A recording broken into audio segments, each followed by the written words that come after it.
ఏది అయినా ట్రై చెయ్యి ఆచి చికెన్ మసాలా. ఆచి చికెన్ మసాలా. యూపీ సంభల్లో తమన్నా అనే ముస్లిం మహిళ కావడి యాత్రలో పాల్గొనడాన్ని మత ఛాందసవాదులు వ్యతిరేకిస్తున్నారు.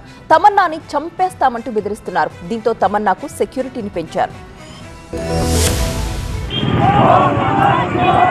ఉత్తరప్రదేశ్లోని సంభల్లో కొత్త వివాదం రాజుకుంది. ఓ ముస్లిం మహిళ పరమశివుడి భక్తురాలిగా మారడం, కావడి యాత్రలో పాల్గొనడంపై మత ఛాందస్వాదులు మండిపడుతున్నారు. చంపేస్తామని బెదిరిస్తున్నారు. తారిన్ గ్రామానికి చెందిన తమన్నా మాలిక్ అనే ముస్లిం మహిళ మహాశివరాత్రి సందర్భంగా బుర్కా ధరించి కన్వర్ యాత్రలో పాల్గొన్నారు. ఆమె హరిద్వార్ నుంచి సంభల్లోని క్షేమనాథ్ శివాలయం వరకు సుమారు 170 కిలోమీటర్ల దూరం కావడిని తీసుకొచ్చి గంగాజలంతో జలాభిషేకం చేశారు. తన మొక్కును చెల్లించుకోవడానికి ఆమె ఇలా చేశారు. తనకు పెళ్లైతే కావడి యాత్ర చేస్తానని తమన్నా మొక్కుకున్నారు. వివాహం జరగడంతో ఆమె మొక్కు చెల్లించుకున్నారు. ఆమెతో పాటు ఆమె భర్త కూడా యాత్రలో పాల్గొన్నారు. కావడి యాత్ర పూర్తి చేసినందుకు స్థానికులు ఆమెను పూలమాలలు వేసి స్వాగతించారు. హర్ హర్ మహాదేవ్ అని నినాదాలు చేశారు. ఈ ఘటన సోషల్ మీడియాలో వైరల్ అయింది. మత సామరస్యానికి ఇది నిదర్శనమని పలువురు ప్రశంసించారు. తమన్నా మాలిక్ యాత్రలో పాల్గొన్న తర్వాత ఆమెను చంపేస్తామని బెదిరింపులొచ్చాయి. ముఖ్యంగా జిహాదీలు మరియు కొందరు ముస్లిం ఛాందస్వాదులు ఆమెను సజీవ దహనం చేస్తామని బెదిరించారు. ఈ బెదిరింపులు సోషల్ మీడియా మరియు ఫోన్ కాల్స్ ద్వారా వచ్చాయి మరియు ఆమె ఇస్లాం వ్యతిరేకంగా ప్రవర్తించిందని ఆరోపణలు చేశారు.